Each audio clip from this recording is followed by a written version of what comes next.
officially will start. Dear friends and guests as well. Sorry, and Halanda, hello.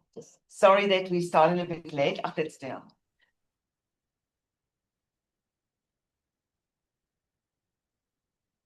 Good evening.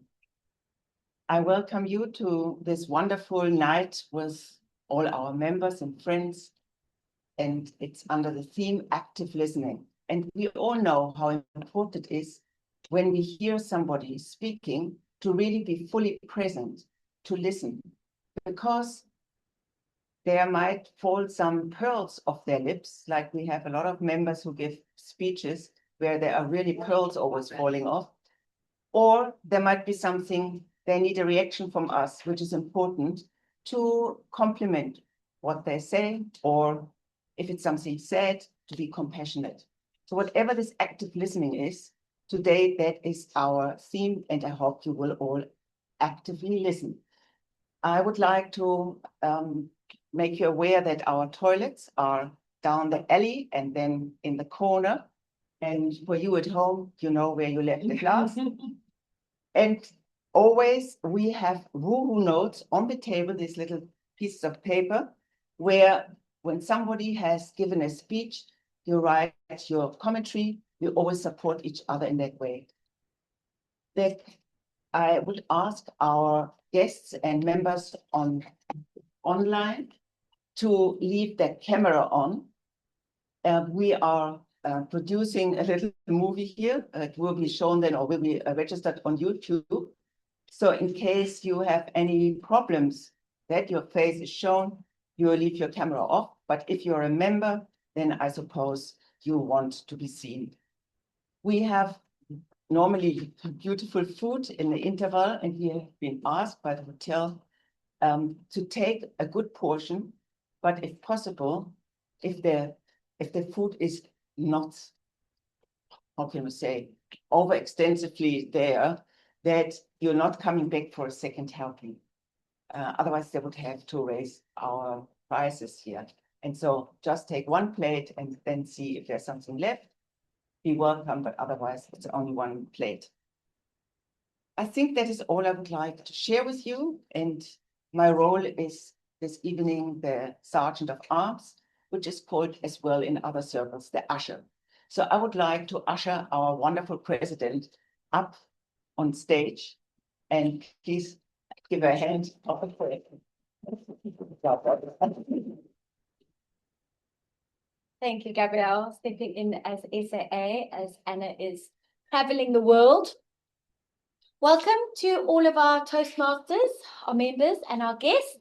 Lovely to have you with us tonight when we embark on our theme, active listening. And I'm sure you're all going to be great active listeners today and hear everything that our speakers have to offer. I want to just acknowledge, and now Alex Genzo is not here yet, but I don't think we ever acknowledged his birthday in the middle of January. So he celebrated his birthday in the middle of January, and then we had Talisha and Rochelle. Happy birthday for your birthdays in February. And then I'd like to take a few moments to just welcome all of our guests. We don't have any guests online. Alison is going to be a new member as of this evening. Oh, Alex, your timing is fabulous. We were just acknowledging you for your birthday in the middle of January. A bit late, but it's happened. I'm going to ask Talisha to just get my camera ready so that everyone online, hi Libby, everybody online can see all these beautiful faces in the room and meet our guests. And we only have 2 guests tonight. Yeah. Okay. I'll be back.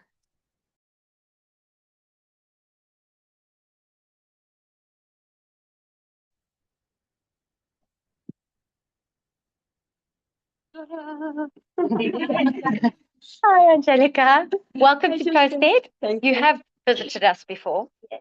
It was a long time ago, though, wasn't it? Yes. But now you're back. I'm here. Correct. Hopefully to stay. Okay. Yay! Another new member, hopefully. Yes. Along with Brucey, too. Yes. Yeah. Beautiful winter. What has brought you back to Toastmasters? I think I love when I was here before in 2023 and 24, the engagement kind of like it wakes up something in people. Yeah. And I think we all have something to fix. And as I like to talk so much, I think there's something to fix. Active listening is going to be your challenge tonight. But it's a difficult one. Okay, great. Well, thank you. Thanks for coming, and it's lovely to have you. Oh, Great. I'll check in with you later. Hello, Bussy. hello. How are you? Good. How are you? I'm good, thanks. What's brought you to Toastmasters? Have you been dragged along, kicking and screaming? Yes, I'm here with Angelica as a visitor. Lovely. There's a part that I would like to improve as well. Yeah, speaking in public. Yes. Mm. Do you speak for your occupation quite a bit? Okay. Okay, perfect. So you're in the right place. Fabulous. Well, enjoy the evening with us. Thank you very much. And I'll check in with you at the end. And then for everyone online, I'm just going to say hi to Alex and to Quentin and to Philip and to Andrea and Eugene, our superstars, and to Paul and Gabrielle and Christina and to Lisha and Faith, also a very new member as of this evening, and Alex. Okay, thanks to Lisha. You're such a lovely little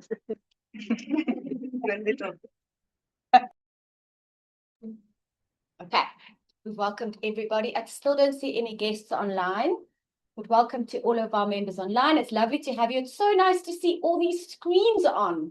So thank you. Please keep them on so we can see your beautiful smiling faces. We have a few congratulations, some from December, because some members haven't been in a meeting since then. They've been either online or they've been gallivanting. So at the end of the year, we like to acknowledge all of our members just with a little certificate acknowledging them for what they have achieved in Toastmasters for the year. And it's just a fun little name that we've given them. It's not really a name. You'll see what I mean. So Christina, please come up. I'm going to ask you to come up. We've given Christina the punctual powerhouse. Thank you.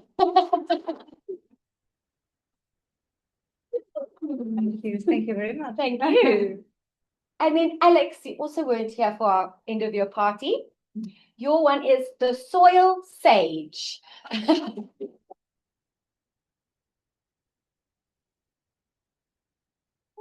Congratulations. Pleasure. And then we have another certificate. When people stand up here and they make speeches, each time you do a speech, you're marking it off in the education program called Pathways. And as you go through your speeches, you can finish a level. We had the latest level 2 for persuasive influence is Eugene Assem. And just to quickly note about this is Aletta Rashar. She is the president of Toastmasters International, and she's actually a Cape Town Toastmaster, and she's on your certificate. So that's quite a nice incentive. If you want to get some levels through, get it now while Aletta is the president. Congratulations, Eugene, and thank you for putting your effort into making our club. I'm going to invite our wonderful Vice President of Membership up here, because we've got 3 members that we're going to induct this evening. Okay, Gabrielle. It is, as always, a great joy if we have new members, if we grow as a family.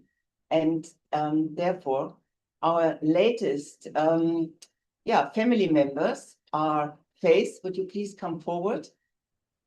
And then it is Philip. And it is Alison on screen. Hello, Alison. We always ask our newcomers to give us a little 1-minute CV. But when I read this, it's overwhelming. And I'm so proud what class of people are coming here professionally. And then we can support each other to grow as a speaker. It's absolutely fantastic. So if you read the CV, even if it's just a minute, it is full of interesting little notes. And I would like to start with Faith. I don't think I can read from everybody everything because it would take too long, yeah? But Faith is the founder and director of Absolute Women, a premium empowerment platform that has been shaping conversations around women's leadership, wellness, and impact for a past decade. She's currently relaunching Absolute Women with its 10-year anniversary celebration, reaffirming her commitment to creating spaces where women connect, grow, and thrive. And there is something else. I go a little bit further down. She's currently in her second year of a Bachelor of Business Administration degree, further strengthening her foundation for leadership and impact. Faith is joining Toastmasters to enhance her communication and public speaking skills with the inspiring goal of one day delivering a TED Talk. So a wonderful goal, and I think a wonderful CV. And Philip, this is a long one as well. So interesting. I love it. And as you all know, they are going to give an icebreaker talk. That's their first speech, and they introduce themselves with whatever story they want to tell us about themselves. Philip is a producer with 10 years of experience in Cape Town commercial film industry. He originally trained in a very different field, completing an honors degree in quantity surveying, UCT. Very interesting now. While working in the Middle East for an oil and gas contractor, he realized that pipe counting in the desert was a surefire way to extinguish his professional drive. A surefire way to extinguish his professional drive. I mean, that sentence is already a speech. So Philip has produced campaigns for global brands, including Coca-Cola, Dell Computer, and Adidas. While his work is seen worldwide, he focuses on executing the filming and logistics within South Africa. What is he doing in his free time? And that is down my alley. He's an open water swimmer. He's a dedicated runner. And he has crossed to Robben Island a couple of times. I'm full of admiration. Do you wear a suit then? No, Just naked. Yeah.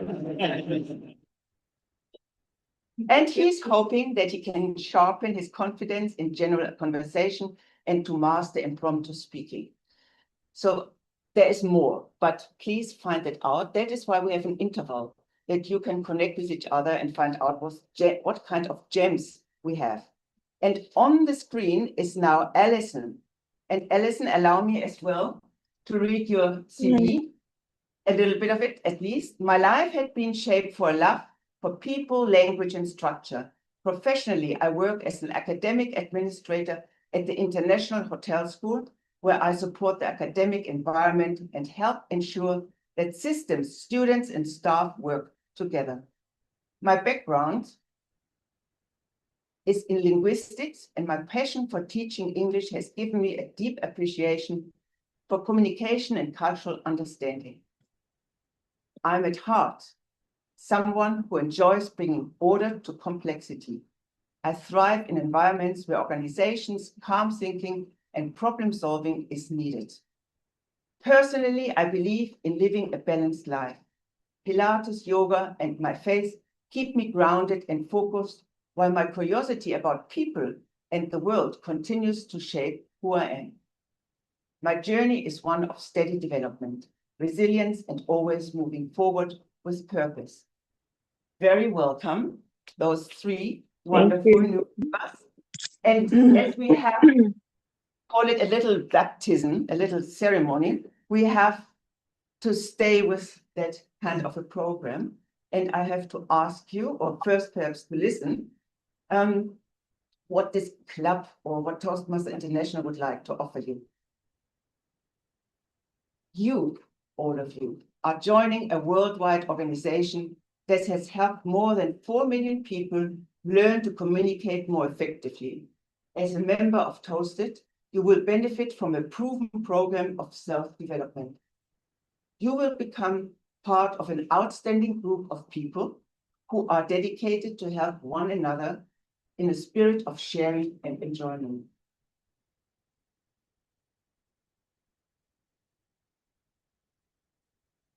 Let me just scroll down it today. I didn't have my little paper. I have to take it from here. So, okay. Membership in this club in Toastmasters International is a privilege that carries with it many rewards. Yet it also places certain obligations upon you. We are a group of people brought together to do things we could not accomplish alone. Our collective obligation is to grow and improve ourselves and to share our knowledge and experience with fellow members in a spirit of enjoyment. This means you must work diligently toward your self-development, evaluate others in speeches, in a spirit of support and sharing, assist the club in reaching its goals, remain positive and keep a smile on your face. And I ask you now, are you willing to do that? And I ask you, members, and you please have to stand up. Are you willing to support our new members in their effort to become proliferant speakers? And please say, yes, we will. Yes, we will. Yes, Wonderful. Very official. Welcome. Thank you so much. Good. On the list.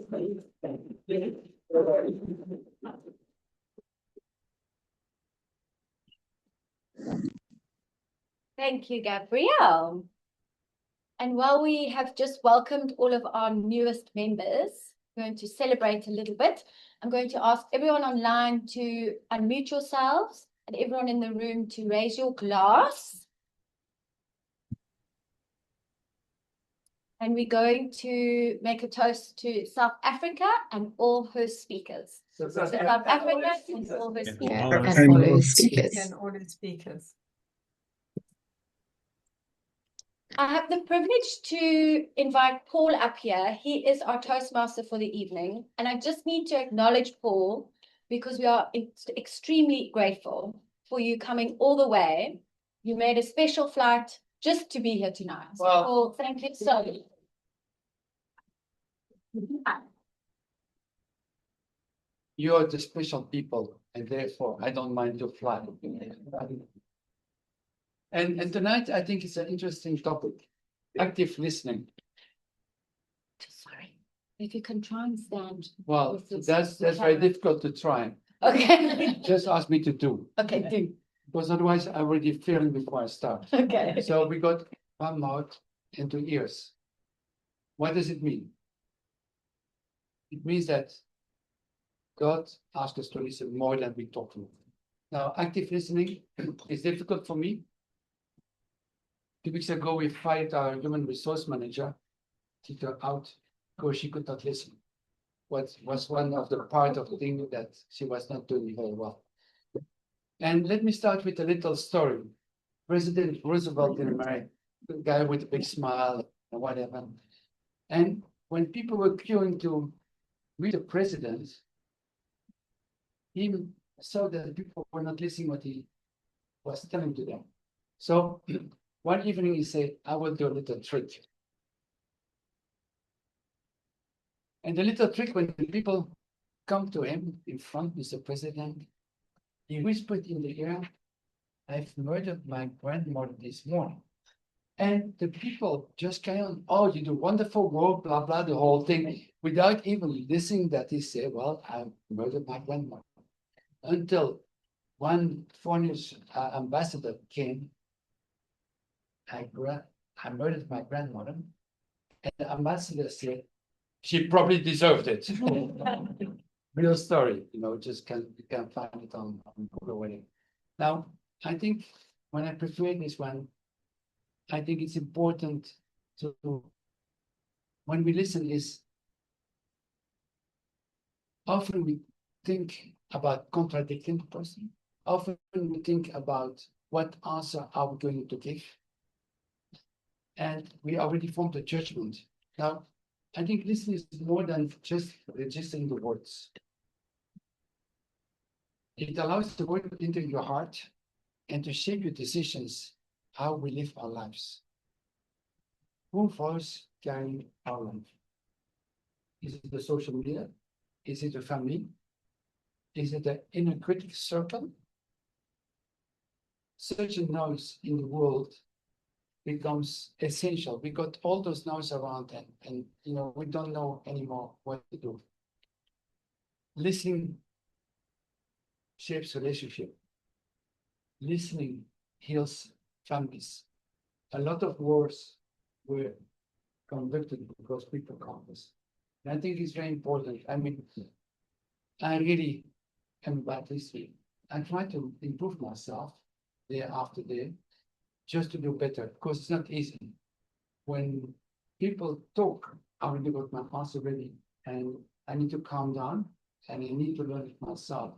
So we all here to listen more and to appreciate. So you will see, I will have a little exercise for you a bit later, try to boost you in the listening. So let's go back to my role. So I'm going to describe a few roles, and we have, first of all, the timekeeper. The timekeeper, I think, is on the screen from Wame Azomani. Please, can you describe your role? Good evening, everyone. Tonight I will be the timekeeper. So good evening, Mr. Toastmaster, fellow Toastmasters and guests. Special greetings from Mauritius, where I'm based now. Came for work on Monday. As timekeeper, I will keep the time for the table topic speakers, formal speeches, and evaluations. I will also alert each speaker of the time they have left using the green, yellow, and red cards, which denote specific times remaining. For table topics, should limit time remarks to 2 minutes. At 1 minute, I will raise the green card. At 1 minute, 30 seconds, I will raise the yellow card. And at 2 minutes, I will raise the red card. For those giving speeches, should limit them to between 4 to 6 minutes for icebreaker speeches. At 4 minutes, I will raise the green card. 5 minutes, I'll raise the yellow card. And then at 6 minutes, I'll raise the red card. For other speeches, 5 to 7 minutes in length. 5 minutes, I will raise the green card. 6 minutes, the yellow card. And 7 minutes, the red card. And the individual evaluations should be limited to between 2 to 3 minutes. At 2 minutes, I will raise the green card. 2 minutes, 30 seconds, the yellow card. And at 3 minutes, I will raise the red card. Thank you, Mr. Toastmaster. Thanks, Kwame. Now, I would like to invite Talisha to describe your role of M-Counter. Talisha, please come forward. Thank you, Mr. Toastmaster. Good evening, fellow Toastmasters and guests. Today, I will be your R counter. So I will be actively listening to help sharpen the delivery by identifying filler and crutch words and help sharpen the delivery. So filler words, I'll be looking out for filler words such as and crutch words like so and like, but, you know, and double clutches, which are those repetitive restarts at the beginning of the sentence, which I actually did just now. So we'll be keeping an eye out, and I will share my report at the end of the meeting. Thank you.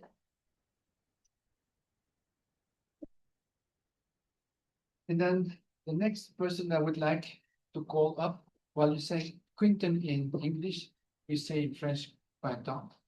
Please come up and describe your role. Please.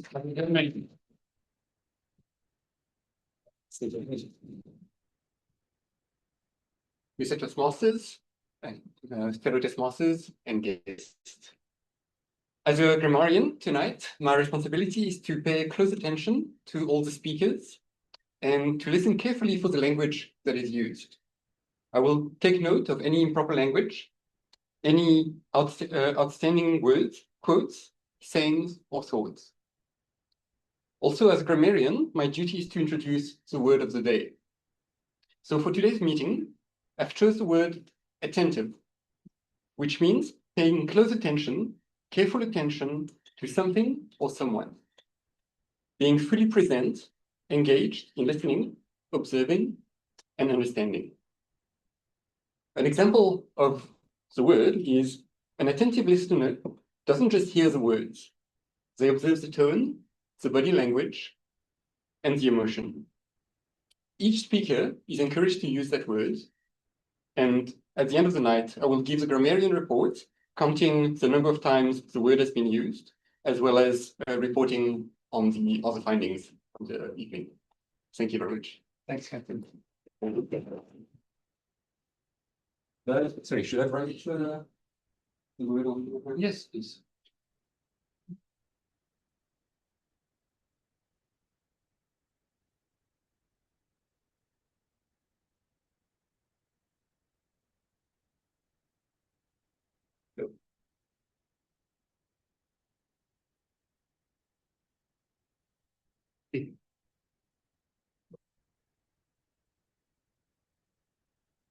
That's full service. Thank you very much.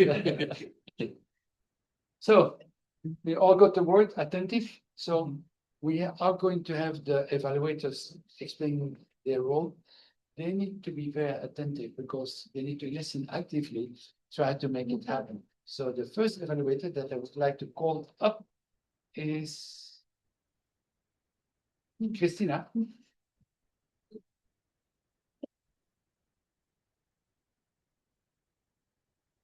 Thank you. Good evening, everyone. Good evening, Mr. Toastmaster and fellow Toastmasters and guests. It's my great honor to introduce Rochelle Rubino. She is going to give a speech tonight. It's going to be her third speech in her level 1 motivational strategies. And the title of her speech is Ducks. And we communicated a little bit earlier because I asked her, what do you want me to watch out for? And she said, well, it's actually about body movements, vocal variety, use of my language or use of my voice, which I often find difficult when you have to do it online, because you don't have this whole range of this nice stage here that you can use. But I'm very looking forward to attentively listening to her speech. And she also said to me, she is a little bit nervous because she is going to do it without notes. So that's a further challenge because, I mean, I even have little notes for this 2 minutes speech here. And I think it's very courageous to try and do it without notes completely. And yeah, I hope you all support her and are looking forward to it as well. Rochelle Rubino, speech number 3, level 1, motivational strategies. Title is Ducks.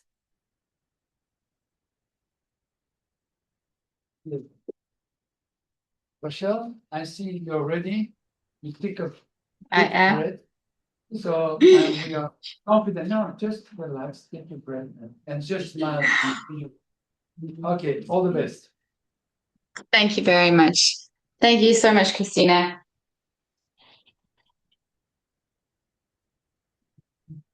Okay. Lilo. Lilo, no. Don't do it. Lilo, please. Please, no. Oh, ducks. It's in this moment that I realize that my dog has a fetish for ducks. Good evening, Madam Toastmaster, fellow Toastmasters, and valued guests.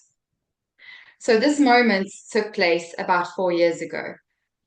But before I get to that, let me explain a little bit more about my special dog, Lilo. I rescued her when she was about 3. She had never really had a home. I was the first home she had. She was found in a township in Johannesburg. And ever since then, her and I have been inseparable. When I got Lilo, her original name that the kennel had given her was Fifi. Now, I'm not a Fifi kind of mom, so I changed her name to Lilo. And she has become one of my best friends, and she's just such an amazing little dog, but she does definitely keep me on my toes. So back to this day, this moment, about 4 years ago with Lilo, we had decided to go on our first dog walking group. And I thought it would be a great idea for Lilo to get to know the neighborhood dogs. And I'd never been on a dog walking group before, so we decided to go. She was excited. I was excited. I brought out a brand new harness and we were trying to figure out, and I don't know if you know, but one of these harnesses, there's so many holes, so many straps. I didn't know where to put it on, which part the head went on. It was just, I don't know why they make these things so complicated. Anyway, we figure it out and off we go down to the park to meet the other dog walkers. As we get down to the bottom, all the dogs greet each other, as dogs do. They sniff each other, and all the dog owners greet each other, not quite in the same way, but politely. And eventually we go through the little turnstile gates, and everyone lets go of their dogs. And I stand there with Lilo on a lead, thinking to myself, do I unleash her? Do I keep her on the leash? If I let her go, what is she going to do? Is she going to run away? I mean, this is the first time. Is she going to just disappear? And then I'm going to have the shelter ask me, you had one job to do and keep her safe. And she's gone. Anyway, the peer pressure, I caved. I let her go and off she ran with all the dogs, living her best life. I started walking slowly, trying not to show the panic on my face. Inside, I was very scared. But after a while, she was amazing. She was running with the dogs or playing like she had known these dogs forever. As we walk, the walk has been lovely. We get to a really beautiful dam, and Lilo sees them, a whole flock of them. And something inside of her ignites and she just bolts and she runs straight for these ducks. I stand there going, I don't know what to do. I'm sure she's going to come back. I mean, she's just probably after the ducks and she's going to, run and chase them and come back. But no, she doesn't. She just goes full blast into the water and starts swimming after these ducks because she thinks she can swim too. So I stand on the edge of the water and I wait and I wonder to myself, is she going to come back or is she just going to carry on going? And as I stand there, she goes further and further and further into the middle of the dam. And I think to myself, do I wait? Do I go? So I do the only logical thing I know what to do. I go full in. I jump in fully clothed after this dog and I swim like my life depended on it. And it's amazing that when you're in that moment, some people have this, fright or flight mode. Some people panic. Some people have this flight. And I was flight mode. And this primal thing takes over, to save her. And I started swimming like an Olympic athlete out of nowhere, swimming as fast as I can. My arms were going, my legs were going, everything was going. And I could see her backdrop, and I was like, oh my gosh, she's going to go under. And I don't know what I'm going to do. I can't let this happen. And I'm swimming towards her and I'm like, okay, I've got one last little stretch. And as I go, I grab her tail, the first thing I could grab, and I pull her towards me. And as I pull her towards me, I lock her under my arm and I swim back. And we get back to the embankment and we both sit down. I'm huffing and puffing. She's huffing and puffing. She kind of looks at me. I look at her. And I have this deep sense of just such utter relief.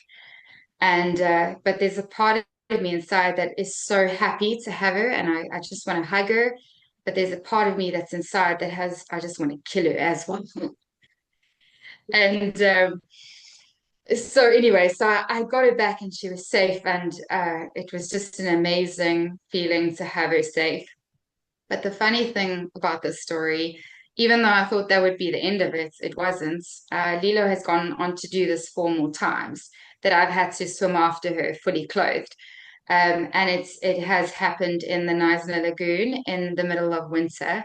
And I actually have footage of this. So if you don't mind, Justine, sharing the screen so that I can show you what this entails.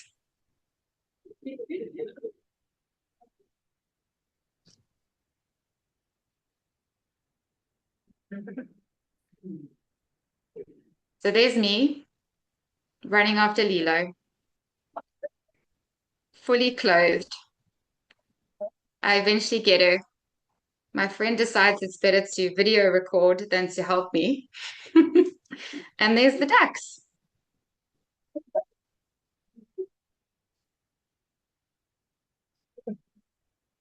So, so that is the moments of, and it doesn't seem to be any birds. It is just ducks that she's after. So if there's any moral to the story, it would be the things we do for love, even if it means jumping into freezing cold water after a dog chasing ducks, which she's never going to catch. Thank you.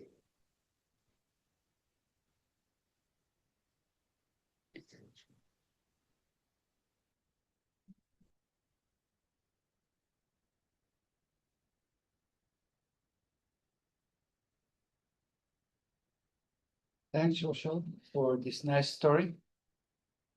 I was wondering when I was hearing the story, what else would you jump in for the water? You jump in for a dog? Would you jump in for other people also? You know, I was just wondering. Yeah. But it was very, very brave, certainly also in the cold winter. I don't know how the winters are in South Africa, but I tell you in Belgium, you don't have to jump in the water because you will have ice. So then you're skating on ice or in Germany also. Good. Thank you very much for that lovely, lovely story. Then I will call Alexander for the second evaluator, please. Alex, come up.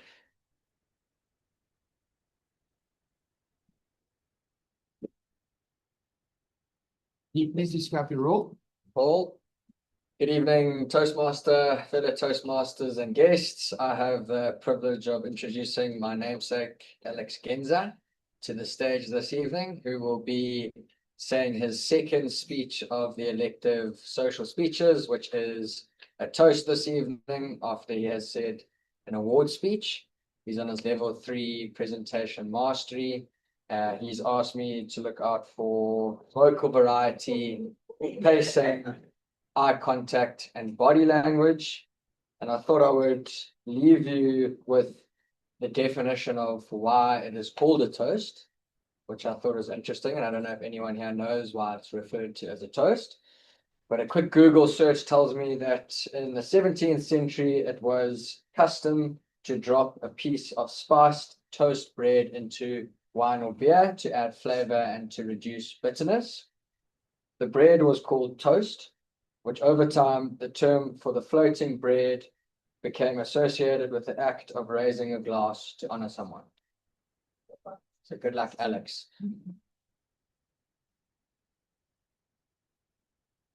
We have to make proper toast. Yes. So we have bubbly here, alcoholic and non-alcoholic. So please free to grab a glass. So that one is actually non-alcoholic, and we're gonna open the alcoholic one as well. I hear that the tabletop mixed up. I like the non-ice one. Yeah, non-alcoholic.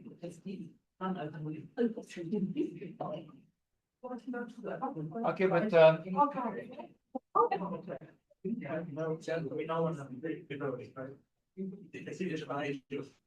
tonight is very special because I believe Alex is going back to Austria because of promotion.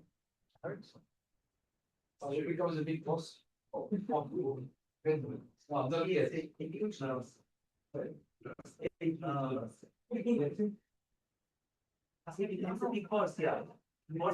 just for you guys online, they're just busy pouring some glasses and then Alex will come up. Just for you online, it's not. Sorry. You should have sent what you said.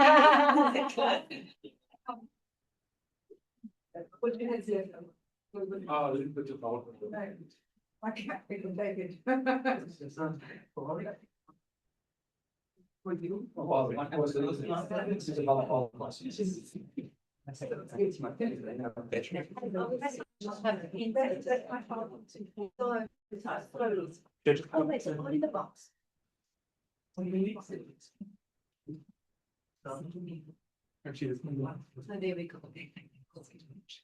Now, I feel sorry for everybody on the screen, you know, because we got real stuff here and on the screen. Well, next time you have to come on in Cape Town to have the class. Alex, are we only drinking or also doing a speech tonight? Yes, speech, multitasking. Bartender. Cheers. Cheers. Okay, Alex, the floor is yours.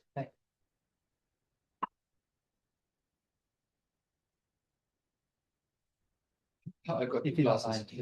mind.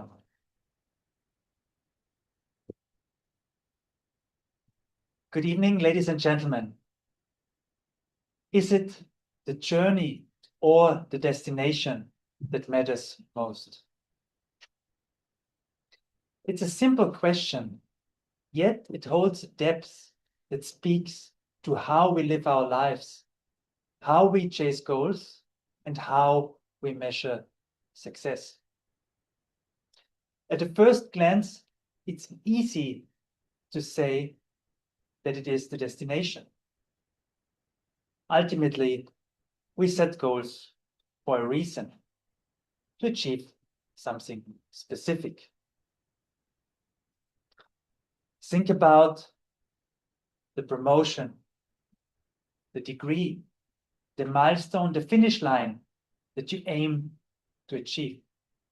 Think about Toastmasters, your next role, your next speech, your next level that you aim to achieve. The destination gives us direction. Without it, we might feel that we move unintentionally. Now think about the last time you achieved a meaningful goal. Maybe that time when Justine handed you the ribbon for your icebreaker speech. It felt amazing. You were very proud. But how long did that feeling last? A minute? A day? A week? Now think about the road that took you there. All the effort that you put in. The early mornings, the late nights, the setbacks, the breakthroughs. Those will stay with you. This is when we learn, when we get stronger, when we get braver, and maybe when we start to think about opportunities that we hadn't imagined before. The destination gives us direction, the journey gives us meaning. And they are not opposing forces, they are actually partners. The one motivates us, the other actually gives us meaning and transforms us. And ultimately, they make us who we are. Now, which one is more important? In the journey of my life, constantly chasing deadlines, milestones, objectives, I actually found out that there is a third component, which is most important. Your company. The people that you meet along your journey. That walk with us, inspire us, support us, disappoint us, challenge us, and maybe even change us. And I wouldn't be where I am today without the people that I met along my journey. And this is also and specifically true for my journey at Toastmasters. I've recently, as Paul mentioned, accepted a job offer that will take me back to Austria. And as my journey in South Africa and with Toastmasters comes to an end, I must say how grateful I am to have walked that journey with you. How grateful I am for what I've learned from all of you, for the time and the moments we shared together. You're really a special group of people that I will always keep close to my heart. And if I have one wish, then please stay as great as you are. And by having said that, I ask you to please stand up and raise your glasses to you and ToastEd Toastmasters. Cheers. Toastmaster. Cheers. And for you. Cheers.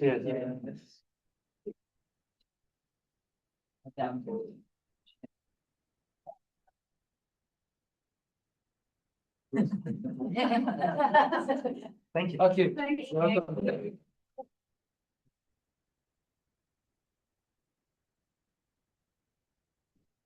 Alex, very inspiring. I fully agree when the journey for me is more important than the goal.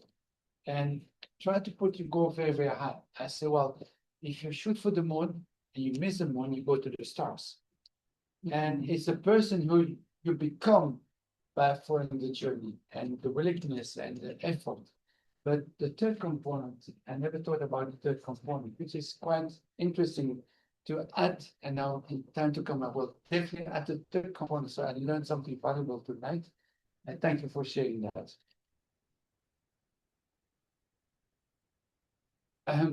Then we have a third evaluator.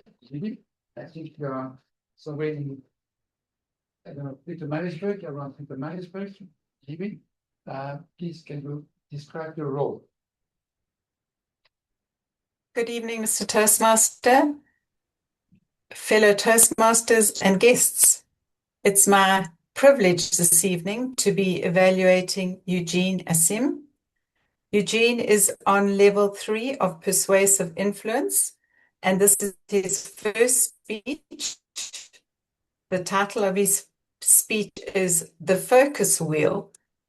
And when I contacted him earlier today, he said what he would like about this talk is to be interactive.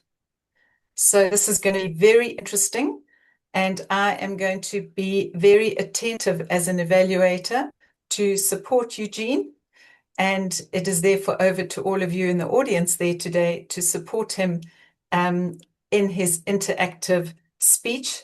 The title is The Focus Wheel. Welcome, Eugene Assim. Thank you. All the best, Eugene.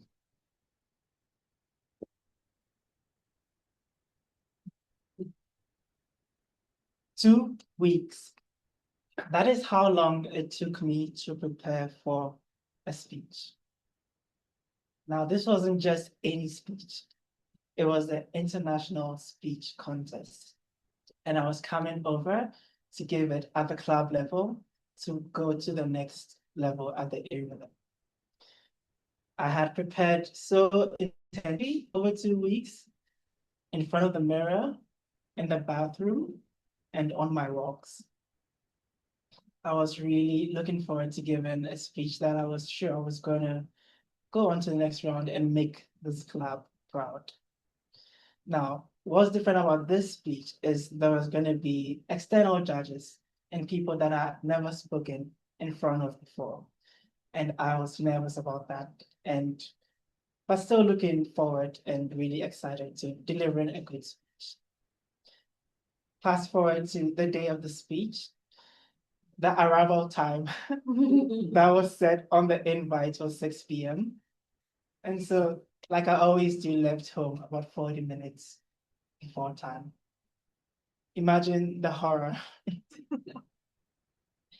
What I did not know was this was the day of the State of the Nation's address. And not just that, it was also the last day of the mining in Indaba, with 10,000 delegates, the highest it has ever been in 37 years. Just my luck. I was stuck in nail-biting traffic, and the GPS kept increasing the estimated time of arrival. It was 20 minutes late, then it was 40 minutes late, then it was an hour and a half late. And I had the entire room waiting on me. Now, if you've sat in the audience while I'm giving any of my speeches, you know, I also cover the same thing about how your thoughts are really important, and it's important to pay attention to them and think positive thoughts. But I don't want you to think that I'm particularly good at that. And in this case, I was stuck in traffic and panicking and thinking the worst thoughts imaginable. And so I had to pull out the big guns. And today I would like to introduce you to what I call, well, I don't call it, it's a thing, you can do it on Google, what is known as the focus wheel. And so I'm going to be using the board here. Thank you, Quentin. I was maybe having when you move this started. So how the focus wheel works is you draw a circle in the middle, and then you put your desired outcome in there. Now, my desired outcome for this scenario, as I was in traffic, was I will arrive how I will give a good speech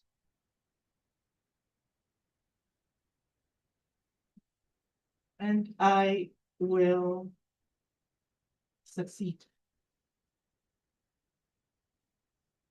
Now, the thing about the focus wheel with this in the middle is you're looking at your desired outcome, which in that moment of chaos and frenzy, you don't actually believe that to be true.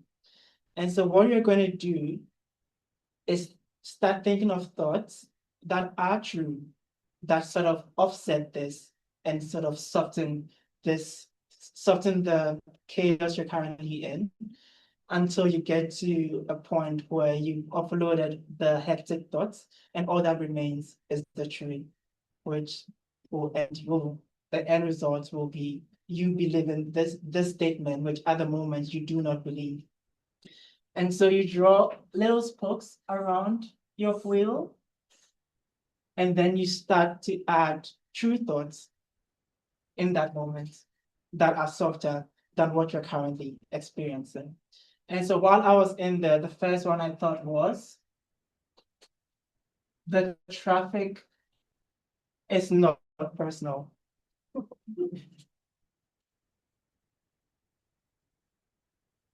And so on that day, 5:45, the president was moving through town in his motorcade, and almost all the roads were closed for him. And so it wasn't just me stuck in traffic. The entirety of Cape Town was stuck in traffic. And many of you were tonight, so that's good. It kind of adds to my speech. So this is a true statement, and this softened the thoughts I was thinking at that point in traffic. Now, the second thought that you add to your wheel is something that carries on from this, but then also is a true thought. And so the second thought was, I have performed under pressure before. I have given presentations at work with no notice. I have given impromptu speeches at Toastmasters for table topics. And so second true statement is, I have performed well under pressure. So what you're doing is bit by bit, getting to soften the thoughts that you're thinking in that moment of chaos, and slowly but surely getting to the point where you believe this statement. Now, the third thought at that point was, I have prepared properly. So all those mornings that I was rehearsing my speech, I just kept remembering all the times that I prepared and trusting myself that the preparation I put in isn't going to be offset because I was stuck in traffic. And then I added one last true thought, which is what calmed me down. And I walked in and gave a speech, a second place winning speech at the area level, by the way. And that is, if I walk in frenzied, I will give a frenzied speech. But if I walk in calm, I will give the speech that I've read. And so all of this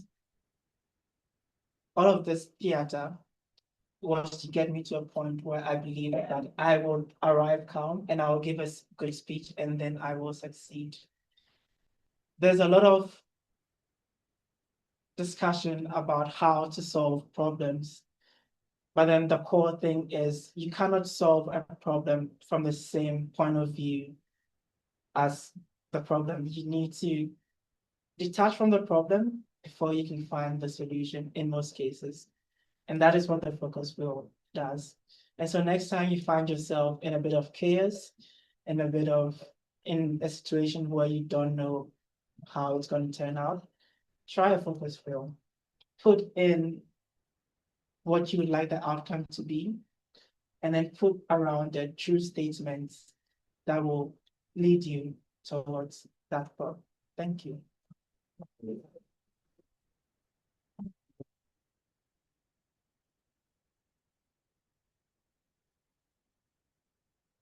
Thanks, Eugene. Tonight, very inspiring speeches, I think. Focus wheel, well done. I think it's all about emotion. You know, when you got emotion, when the emotions goes up, your intellect goes down. So that's all to keep your emotion calm. What exercise.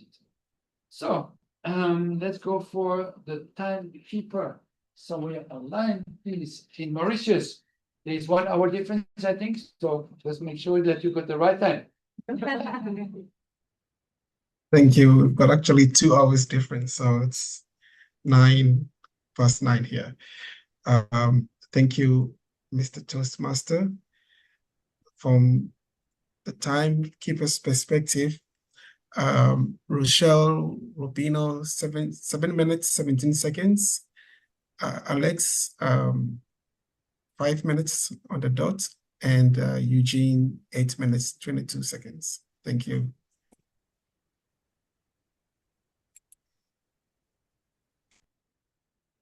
Okay, sorry. Thank you very much. I think this is about the time, so it's all within the time. Now, I prepared your little exercise. Eugene, can I ask your assistance? You exactly look around. Keep that out, just keep it upside down. Don't show everybody here. When I say you can turn it around, then you turn it around. Not before that. Right?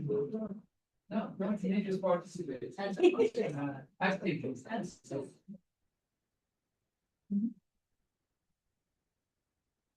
Yes. Okay, this is all about participation. So please stand up, put energy. Yeah. No, sit down, sit down, sit down. I want to have energy. Stand up. Okay. Now, this exercise I just wrote it just before coming in, printed out. And the whole thing is that when you participate loud and with energy, it drains into you. Now, the whole thing was that I put some things together. Okay. About we're going to do it loud. It's called a declaration. What is it called? A declaration. Now, what is the declaration? It's a statement that you put loud and you with all your heart and we do it all together and try to ingrain it. You know, I don't ask you to do it 30 days in a row, but some things you have to do it for a few days in a row, 30 days, and then it comes in. So turn it around, please. The way of the excellent listener. So let's start with 1. I'm an active listener. Please, guys. I'm an active listener and I understand the other persons. I give the speaker my undivided attention. I don't let the person off or finish their sentence. I don't start formulating my answers before they finish.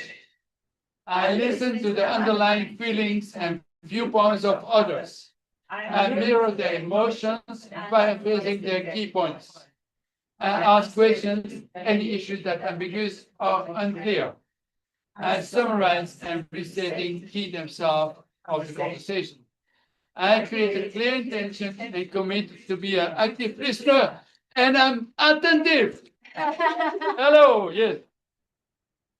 And this exercise, we do it quite often also.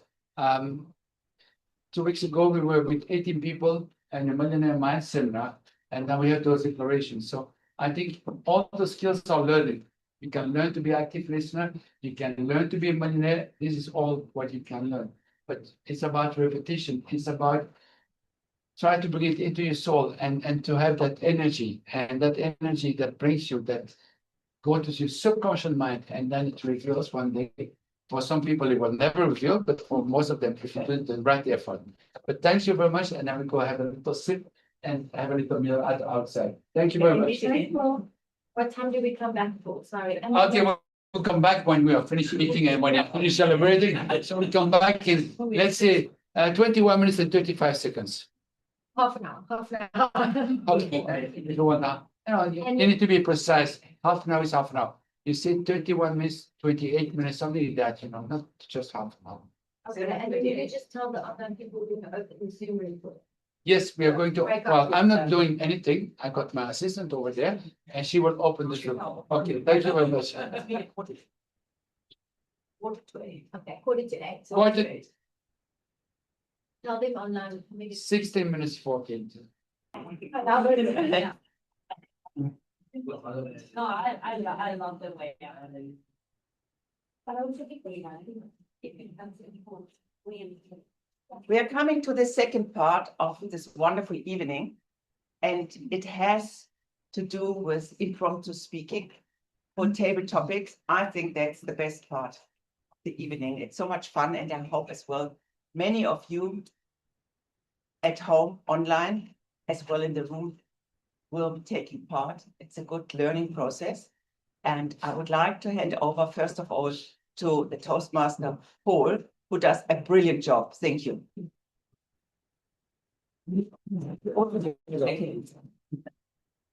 So welcome, we resume. I hope you just enjoy your food. You haven't eaten too much, otherwise you fall asleep. Please. If you fall asleep, I will catch you. Andrea, Yes, are you going to do something today? yes. What are you going to do? Table topics. So what is table topics? Can you please come and explain, please?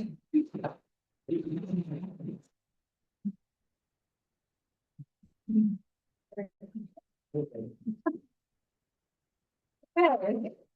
So this is the fun part of the evening, and table topics is a time to be a little bit more interactive. It gives you an opportunity to come up on stage here and answer a question.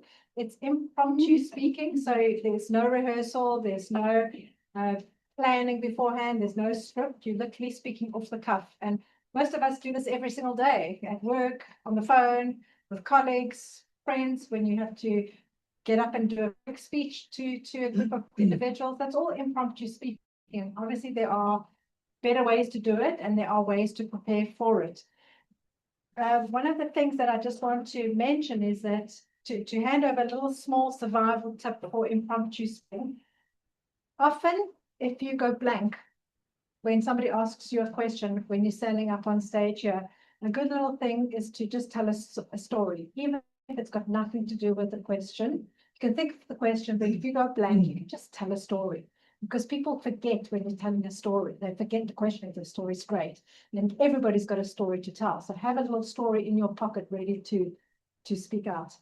Another trick is to think of past, present, and future. Something that happened before, and something that what it means to you now, and what might happen later. So both of these different techniques can actually help you with the impromptu speaking and to answer just about any other question. Now, tonight we're exploring the art of active listening, something we all think that we do very, very well, until someone asks us, what did the previous speakers say? But right now I want to get going, and I've got a list of people who are keen on doing the table topics. Normally I ask to put your hands up, but this time I'm going to pick you out, whether you like it or not. Okay, so I thought of also giving the guests an option if you do want to come up and try it. But otherwise, I will call up some of the ToastEd members to make it a little bit easier.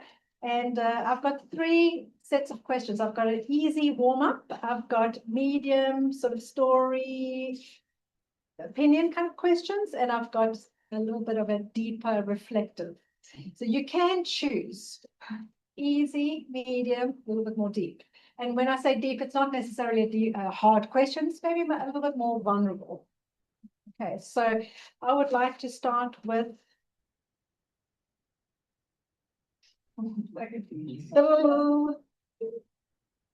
Alicia.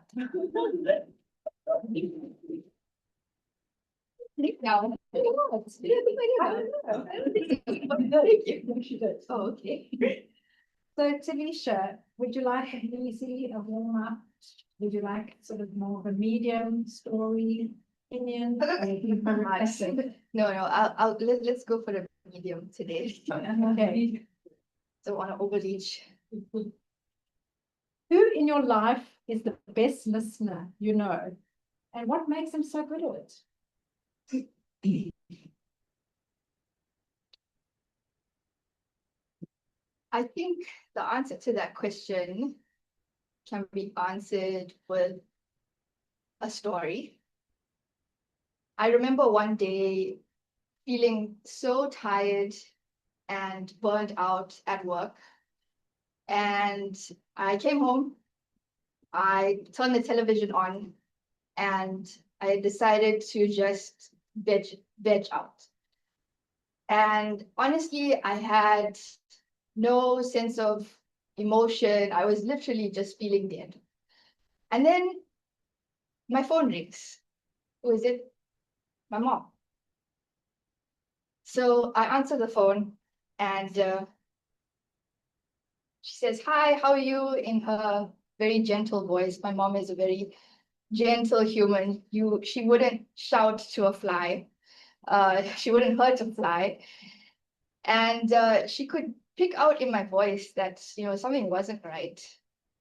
So she asked, "Is everything okay?" I said, "Yeah, it's fine." Because, when you're in that situation where you don't want to talk about it, you just kind of want it to end.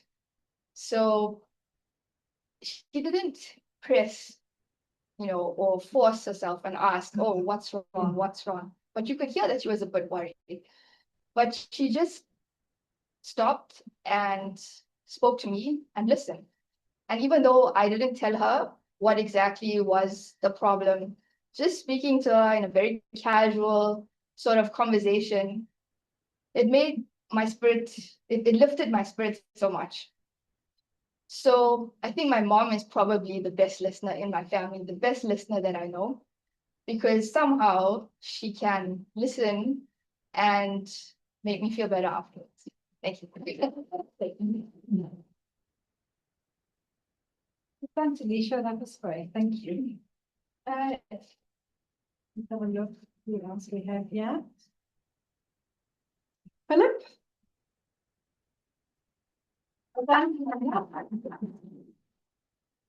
Okay, medium, easy. Do you want to go the deep? Let's go deep. Let's go deep. Okay. What is one conversation you will never forget? One conversation I'll never forget.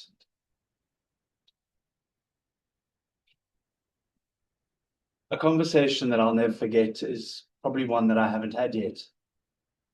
A conversation with the father-in-law that is no longer my father-in-law.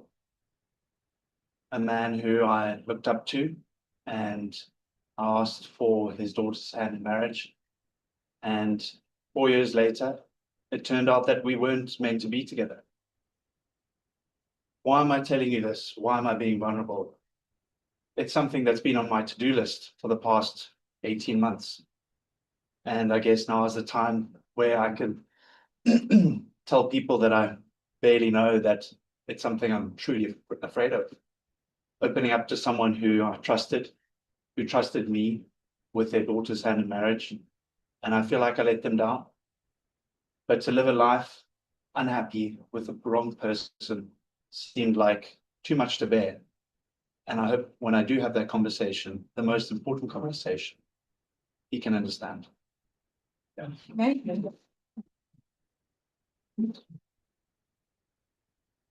Thanks very much, Philip. Amazing. Sure. We have one of the new ones, maybe. I knew it. Come on. Go say it. Oh, gosh. You can do it fast. Okay, I'll take your advice when I go blank then. Yes, yes. So like easy, medium. I think I wanted to steal his one, the hard one, and also the same question in a way, but let me hear what you got. We give you what I've got. Okay. What does success mean to you today? Oh, wow. I don't know if I'm answering success, what it means, but recently I had a conversation with an Uber driver. I was coming from OR Tambo going to Sandton, and I remember a conversation we were talking about, and then he asked me about my biggest achievement.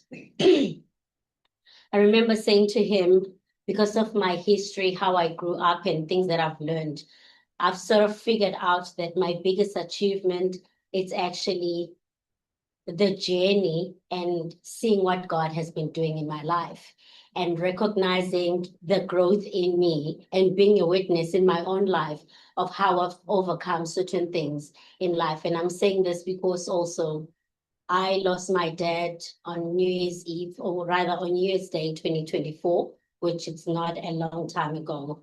And the strength that God gave me through that process, I thought after that I'm about to drop, there's going to be something that's going to happen, and then I'll be like going crazy or emotional, but that hasn't happened. It's been strength after strength, and I see that how God has given me strength on that grief and also that pain and turned it into strength. So I think I wouldn't say success, but I'll say my biggest achievement is being my own witness in my own life in terms of how I've overcome things and how I now respond to anything that I experience in life.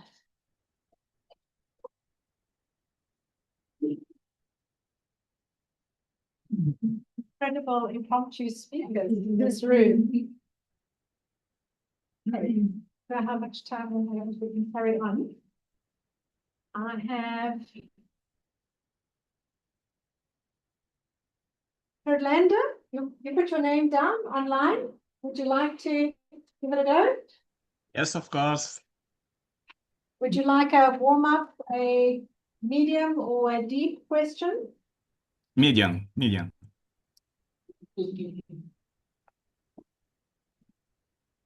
Orlando, do you think people listen better in person or on their phones? And why? So could you repeat, please? Sure. Do you think people listen better in person or on their phones? And why? Of course, people listen better in person, because when we are in person, we are linked in some way in spirit, in mind. We change thoughts.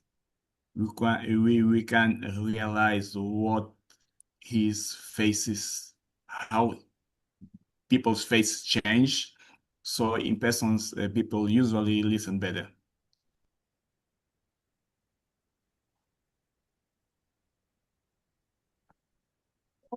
Thank you very much. Right. Thank you. Let's ask for Nikki. Oh, she's not here. She had her name down. Rashad was phone evaluator. Let's have a look here. Gabrielle, I hope you're done as well.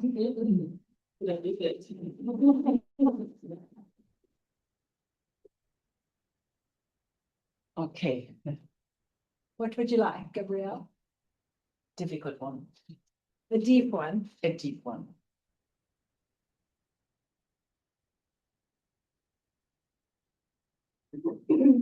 What is the best advice you've ever heard?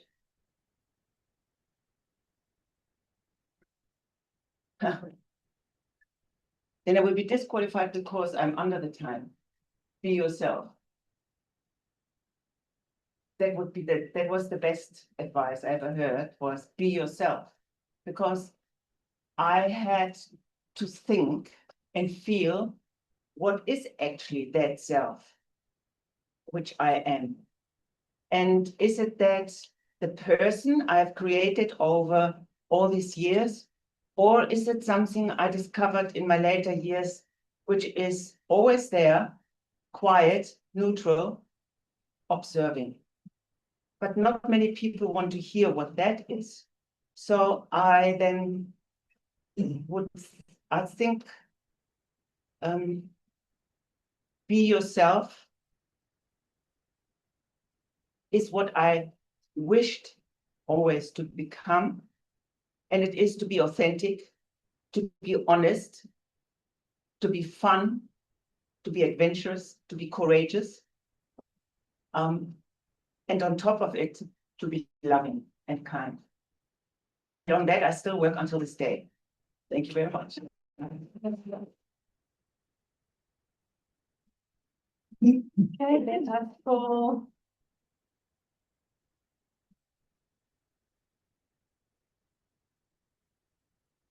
Christina. Yeah, your name was down. Okay. Almost feels like a competition.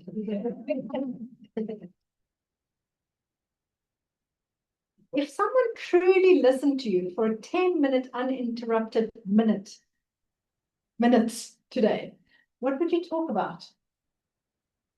Oh, no video. That's nice. So I would definitely, well, although I'm good at talking, I'm not much of a talker. I'm more of a listener. I actually prefer listening to talking.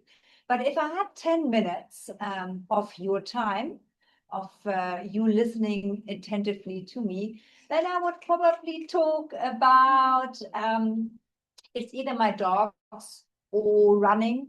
I would probably tell you about the cycle tour that I did on Sunday and how much my bum hurts still and my neck because of this position you have to be in for many hours. And it was my 11th cycle tour. And I try to do it every year. And I urge every Cape Townian who is healthy and normally fit to just try it once. And I never race it. I always do it with friends. We are a group of women, 3 or 4. This time we were only 2 of us because the others kind of bailed out. But anyhow, we just take the whole day. Our goal is to get in before the cutoff time and just really make the whole day out of it. So we love stopping in Scarborough for a tiny bit of champagne and some snacks. We have friends along the way who support us. We feel like champions when we come in. We get this medal and we have about 6 hours of undivided quality friendship time. And also we create memories. So I live under, this is my motto actually, try to create memories.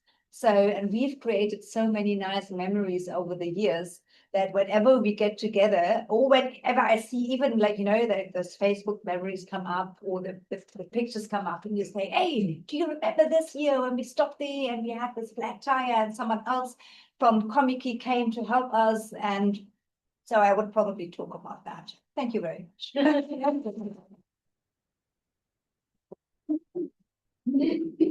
Okay, we have Rebecca. She's also not here. Oh, anybody else want to come up and give it a go? Come, Eugene.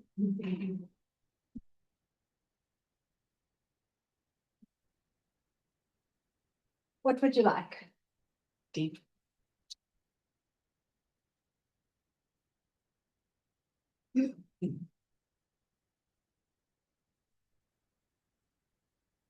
Tell us about a moment recently that made you smile.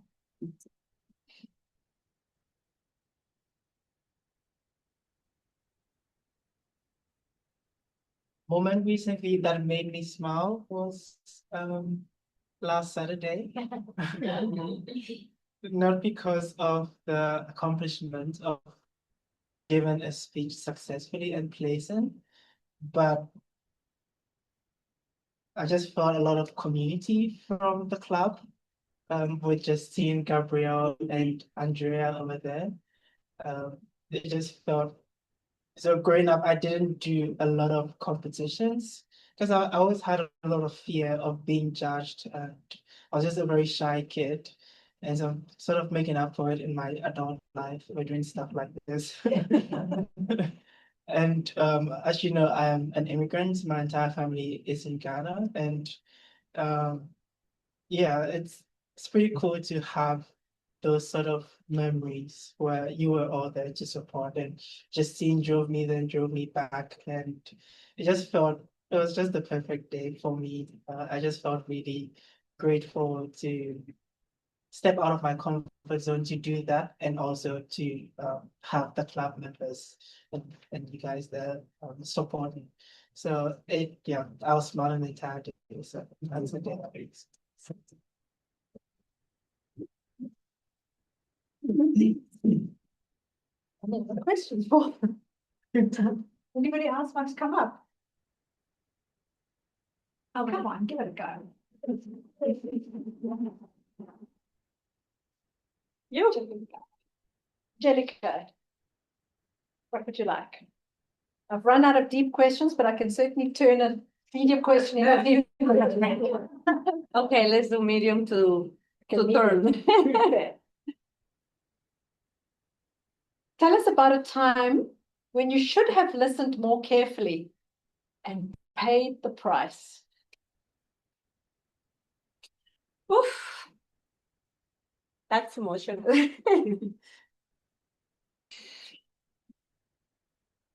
No, I can't. On a different one. Okay. No, I can't. Sorry. Wait. Having emotions is good. You know, it fuels the conversation, and you know. Okay, and you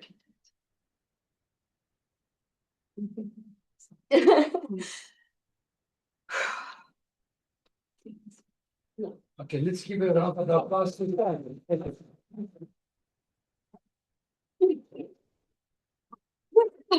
Okay. I lost my sister a year ago. It's the reason I stopped coming to the meetings.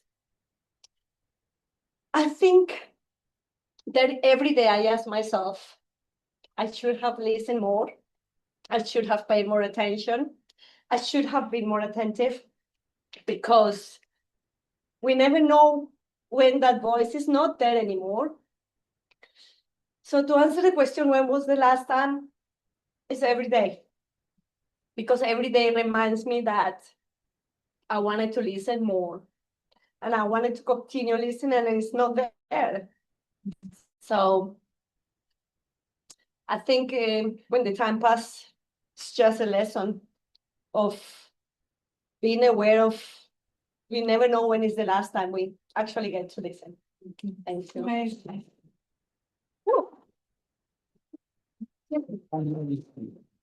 Thank you for sharing this. That's very valuable. Thank you. One last question, people, for the night. Anybody want any takers?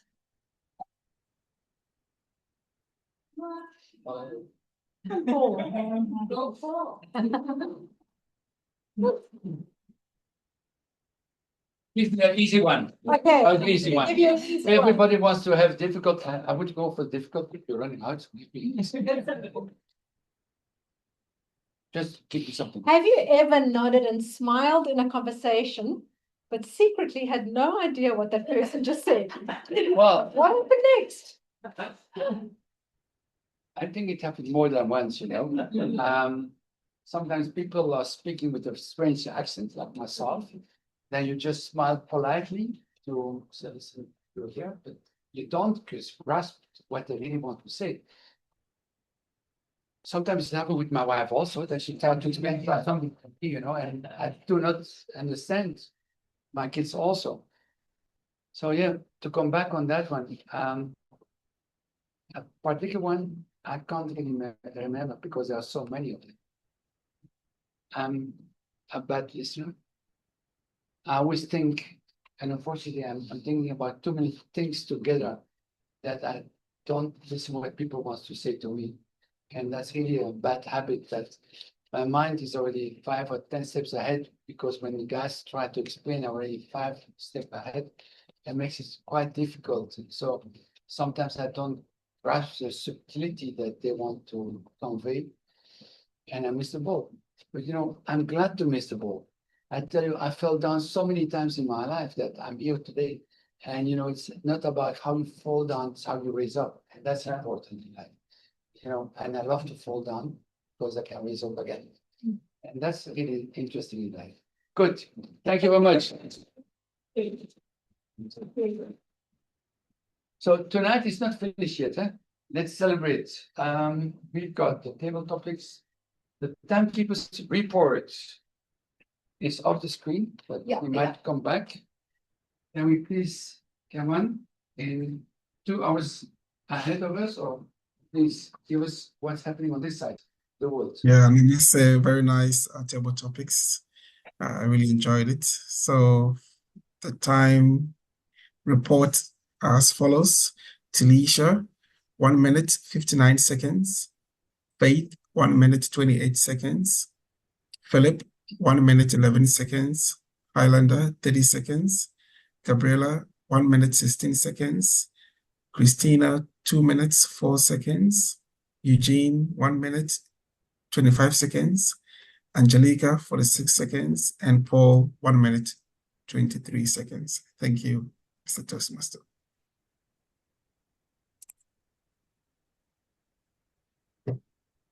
Now we come to, I believe, a very interesting part is the evaluation. And what I like about the evaluation, that we're all on the same level. And we try to bring the knowledge of a little bit of wisdom to the other people. And it's about growing together. And I think that's a very, well, I like it with Toastmasters, how we can grow together and just improve ourselves with the evaluations. So let's call the first evaluator. Christina, can you please come?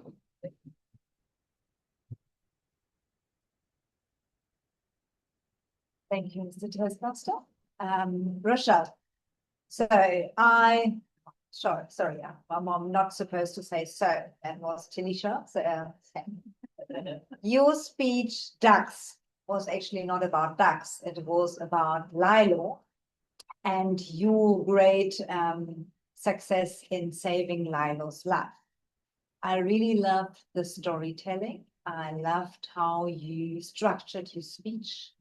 I could tell that you did it without your notes, and I think that was a great decision. Next time I'm doing my speech, I will also do it without notes, because I could see that you were nervous, and I could see that sometimes you were a bit lost for maybe the next word that you had to say, but in general, you could much more focus on your facial expressions, on your hands, on moving, which was your focus on. So that's why you wanted to give your speech, to actually practice those things. You had a few things in there which I just had to laugh about. There was good sense of humor. So I loved the Fifi kind of mom that you had to change the name to Lilo. I mean, very relatable for every dog owner, because you don't want to be a Fifi kind of mom, definitely not.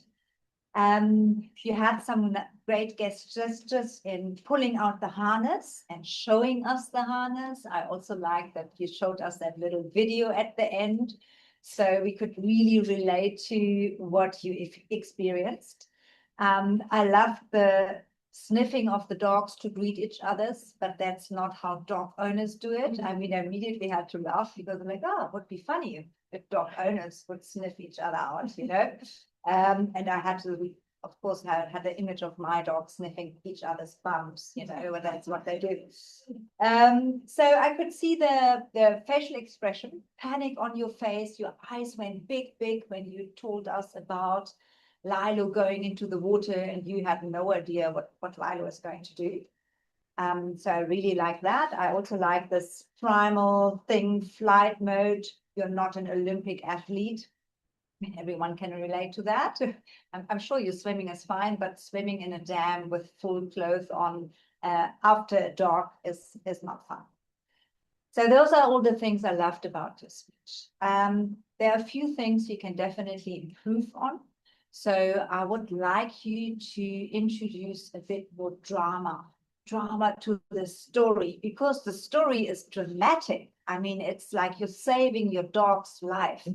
So you need to let us be part of this drama and trying to incorporate a bit more tension so that we can feel what actually thoughts went through your head when you saw your dog jumping into the water and running or swimming after the ducks.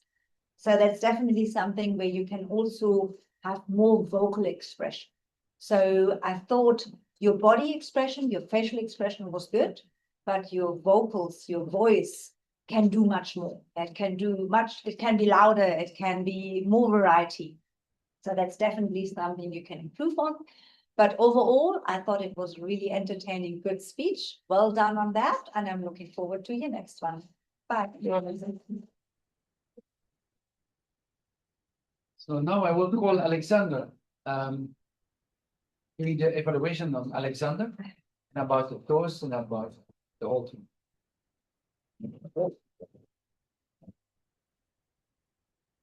Thank you, Alex, for taking us on that journey this evening, your toast.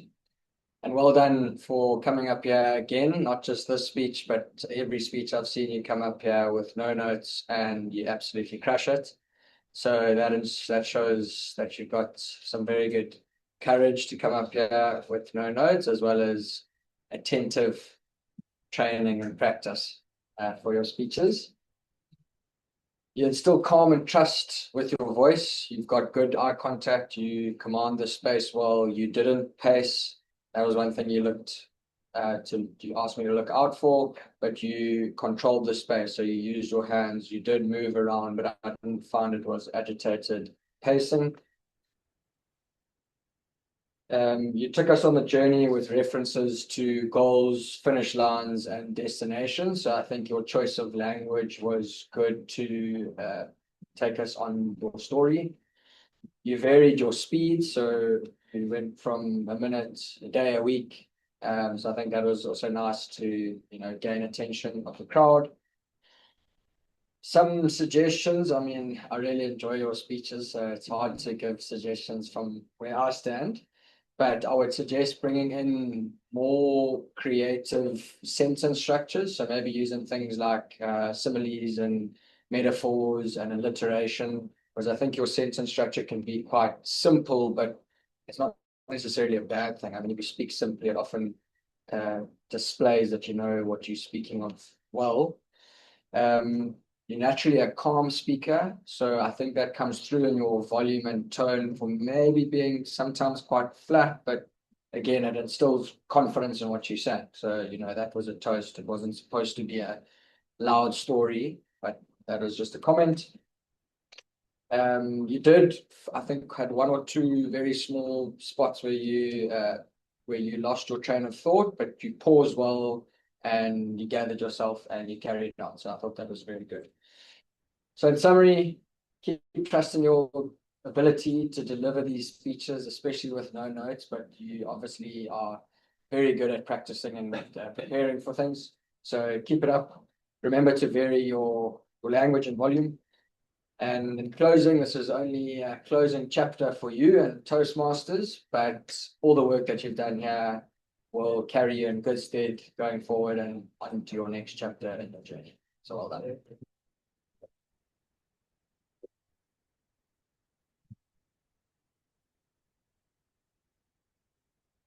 And then I would call Libby, who's on the screen. for the speech of the focus of the wheel. She will give her comments on Eugene's speech. Vic, voice yours. Eugene, congratulations and thank you for a great speech. In my opinion, you achieved your objective of delivering an interactive speech that really communicated the framework of your focus wheel very, very clearly. You had such a wonderful universal theme.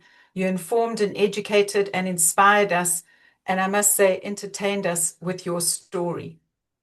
You had a very good opening, starting with that 2 weeks, and you were relaxed, you were smiling, and you took us into your experience. You had wonderful descriptive words like nail-biting traffic and feeling the pressure and pulling out the big guns. And when you were describing the status of the GPS, I was very attentive, waiting with anticipation to teach us how you were going to get yourself out of this really difficult situation. I loved your speaker's triplet, but I would like to ask the audience to help me, because when you were talking about practicing, you spoke about practicing in the bathroom, practicing on the rocks. Who can quickly shout out what the middle one was? Who was listening attentively? Bathroom, rocks, and? Mirror.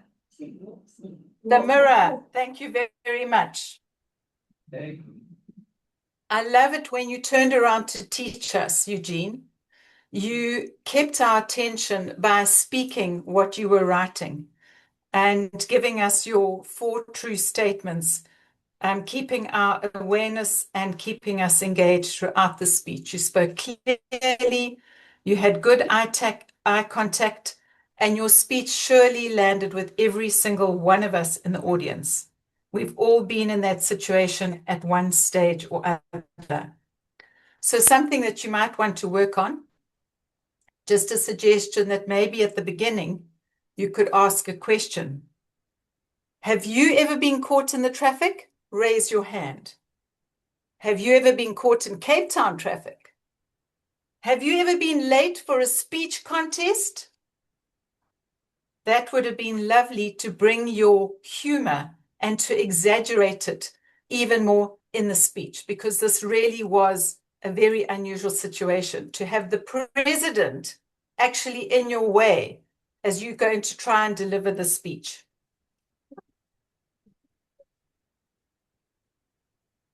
I loved the way you were calm, and I'd like to really commend you for how you have just come on in leaps and bounds, that you are now alongside, oh, now I've forgotten, Andrea, one of our winners. And just in closing, I would like to encourage you to do the speech again, because I believe this is a winning speech, Eugene. You have come on so fantastically, and if we can just see some more of Eugene in the speech, I think you're going to take it to another level too. Thank you.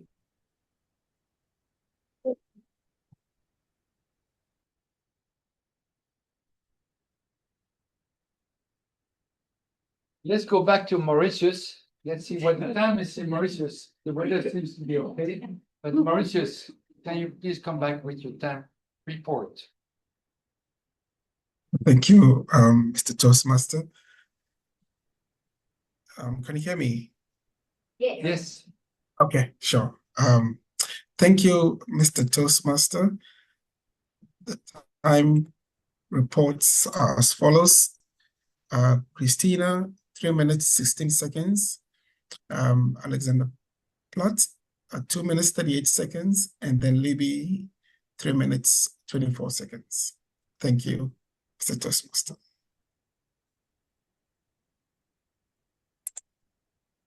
Well, we spoke about competition. There's always a little bit of competition. We need to improve ourselves. Now we can compete with ourselves, but we can also compete in a group in a friendly way. So we are going to have QR code. They're very good here, intelligent and good, and they organize everything. Don't have anything to do here. So there will be a QR code for the evaluator. for the impromptu speeches and for the real speeches. So please use your phone. If you don't have a phone, borrow the phone of your neighbor. So whatever it takes. Okay. And well, you got, because we have to vote for 3, you got 5 minutes to do it. Then go back on topics. Don't rush.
I believe when she calls me back to order, she will let me go back.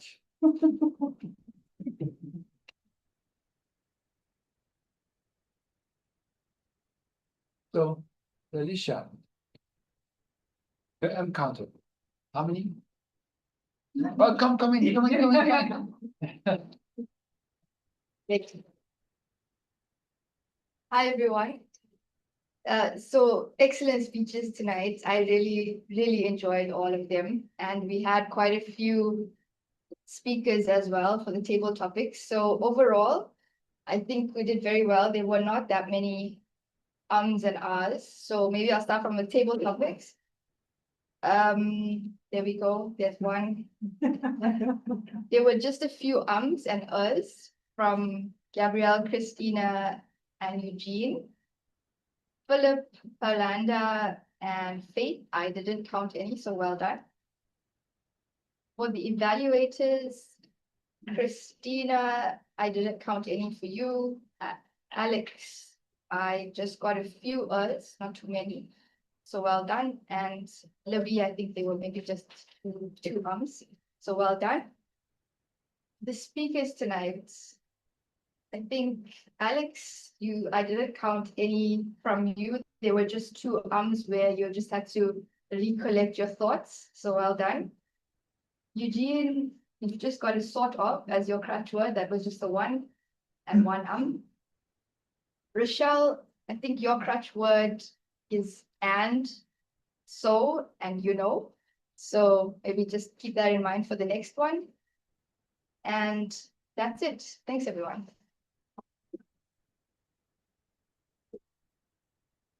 And then important, and Tom, American, can you please come and explain where we can improve?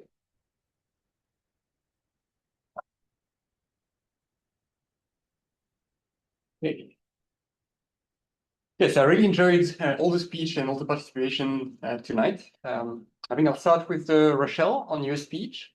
The thing that really stood out for me was how expressive and visual language that you've used. So I could pick up, like when you spoke about, the Fifi mum, like I think as Christina mentioned, I really could picture it, and I think that was great.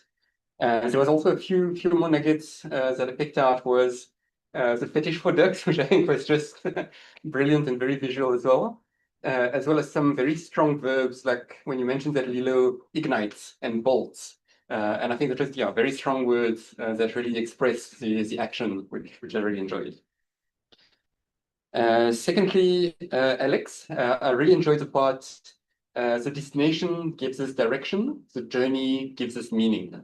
I think that really stood out for me, as well as I wouldn't be here today without the people that I've met along the way. And I think that resonates true for a lot of people, and it's very true. And sometimes we tend to forget when we set goals is, who are the people that can also, influence our actions and our results. And actually linked to that, there was a saying from Paul earlier, which was, when you fall down, you have the opportunity to rise up again. And I think that's such a great saying, such a great visual, because you really have that opportunity, and it's just up to you to make something good out of challenges. Next, Eugene. So yes, so I love, again, same as what Libby mentioned. I really love the stuck in nail biting traffic. Like I could picture myself. I could feel it, completely like nails bleeding. And then when you went on to solution mode, I had to pull out the big guns. Like very visual. Really enjoyed that. Otherwise, I really enjoyed that it was a very conversational and informative talk. Like we really were able to take a lot out of the framework, and you demonstrated it elegantly. So well done. Okay, I'm not going to describe everyone because you have taken a lot of notes, but I think just the one more here. I have very much enjoyed, Alicia, when you spoke about your mother. So you said she wouldn't hurt a fly, but even starting first, like she wouldn't even shout at a fly. And it just shows how kind person she is. And I really, very attentive to all human beings, all beings, not human.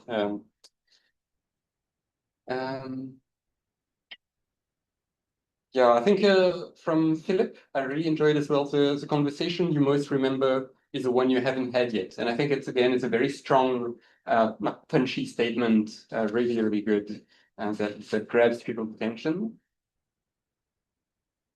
And then, yeah, and then I think to reflect on what Libby said, we would like to see more of yourself in the speech. And I think even though she was speaking to Eugene, it's something that we can all take to heart, because it is very difficult to be vulnerable when you come on stage. Or not difficult, but it is frightening and it's scary. And it's really good to let the barriers down and kind of, show up with yourself. And that rings again to what Gabrielle was saying, just be yourself. It's such a simple statement, but such a challenging thing to do. Because in a way, who are we? It's a long journey of discovery. So yeah, thank you very much, everyone. Enjoy the evening.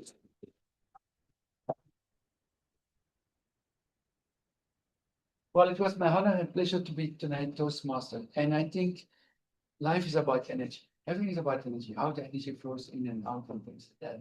So I would like to finish with some energy. Stand up! Come on. So that energy. Take your declaration, please. And with the voice, how many percent? 110%. Let's go together. Well, I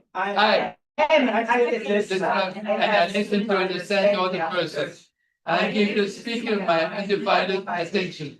I don't cut the person off or finish their sentence. I don't start formulating my answers before they finish. I listen to the underlying feelings and viewpoints of others. I mirror their emotions and paraphrasing their key points.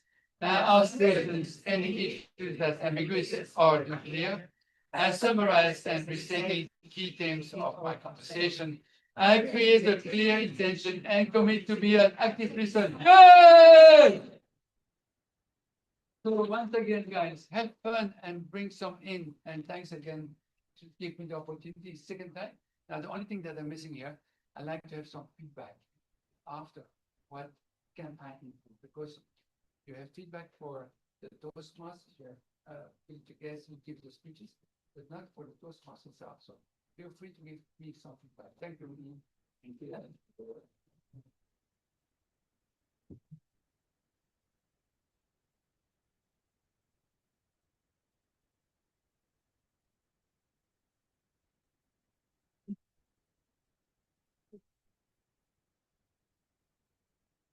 Paul, thank you so much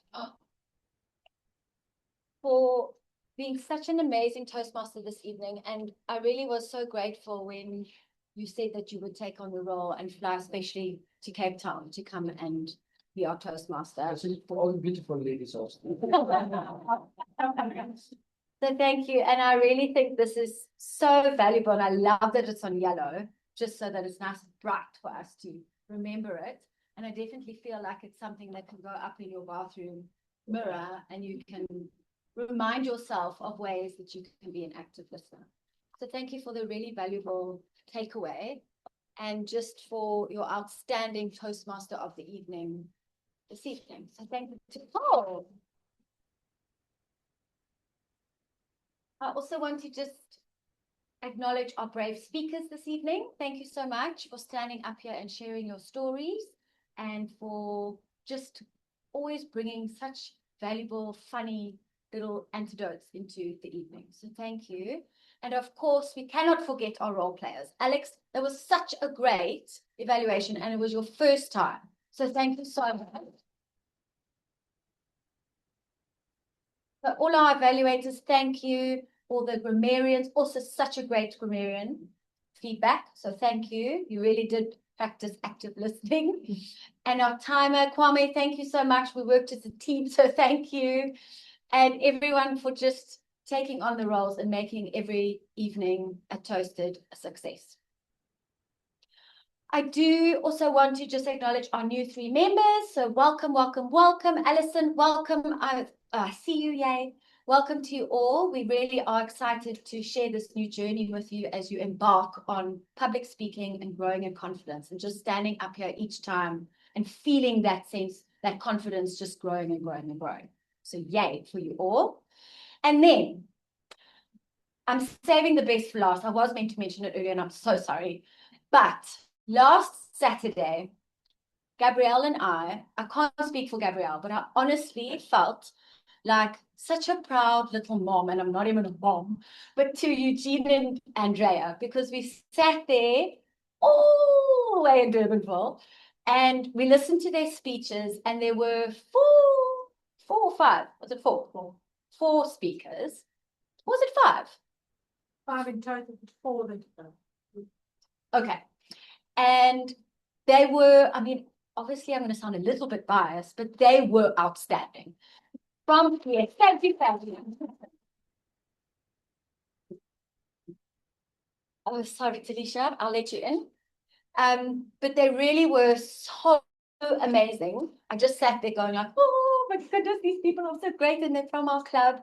So Andrea and Eugene, congratulations. You showed us exactly how it's done. And we are so, so, so proud of you. So congratulations. Oh, because I didn't even mention, sorry, the most important part. Out of the 4 speakers, Andrea came first and Eugene came second. So congratulations. And Eugene, I think your, what's it called? Your focus wheel 100% works. Because if you weren't here on the contest evening, Eugene walked in here so cool, calm and collected. I couldn't believe my eyes. I would have been an absolute wreck. I would have been in tears on the floor. It just would have been a nightmare. So Eugene, I'm going to take notes of your focus wheel and I need to practice that. So thank you for sharing that. And yeah, then let's feedback from Angelica at Boosie. I'm going to just going to mute myself.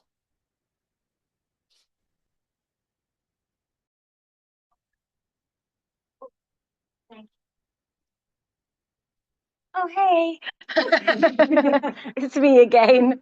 Angelica, thank you. You were so vulnerable tonight, and I know it was hard for you, but you stood up there and you still showed up. So thank you. Really, really thank you. Thank you. How was it with us this evening? I love it. I think Yeah.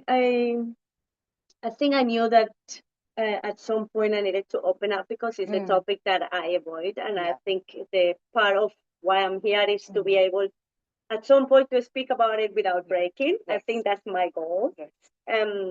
So I think this is the first step, which allows me on an environment that are separate from my usual comfort zone to let me be that person. Okay. Thank you. Well, thank you. Thank you. Thanks so much for being with us tonight. Really, thank you.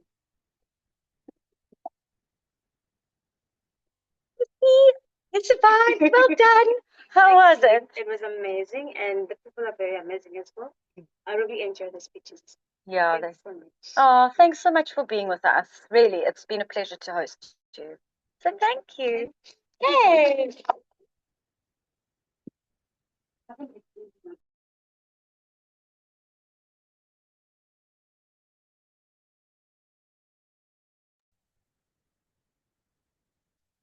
Okay, we've heard from our lovely guests. Now it's awards time. I'm starting with, I think it's table topics, then evaluation, and then best speaker. Okay. Okay, let's do a drum roll for best. Oh, keep coming. It's table topics, Angelica.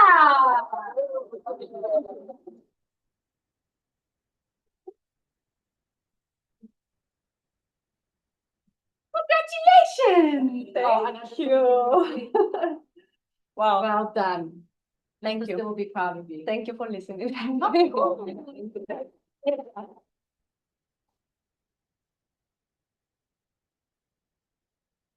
Okay, then next moment of truth will be best evaluator. Ready!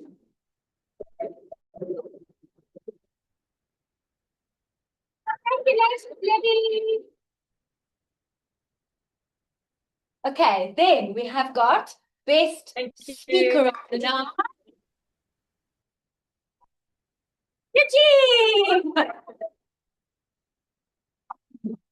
And then Eugene, I'm so sorry, I was meant to give you this too, so you can take this. It says level 2 ribbon. I always forget the ribbons, I'm so sorry. Here we go.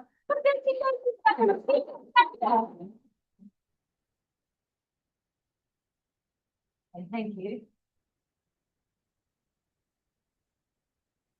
Then, our next meeting is going to be on the 7th of April. It is confirmed. So please save the date. Our theme is going to be stand up to stand out. Stand up to stand out. So stand up here and stand out and come and prepare beautiful speeches for us on the 7th of April. And we'll find out, I think we've got a Toastmaster. But please sign up for roles. Let us know if you would like to do a speech, if you'd like to take on an evaluator role, table topics, whatever it is that speaks to you, you can let us know.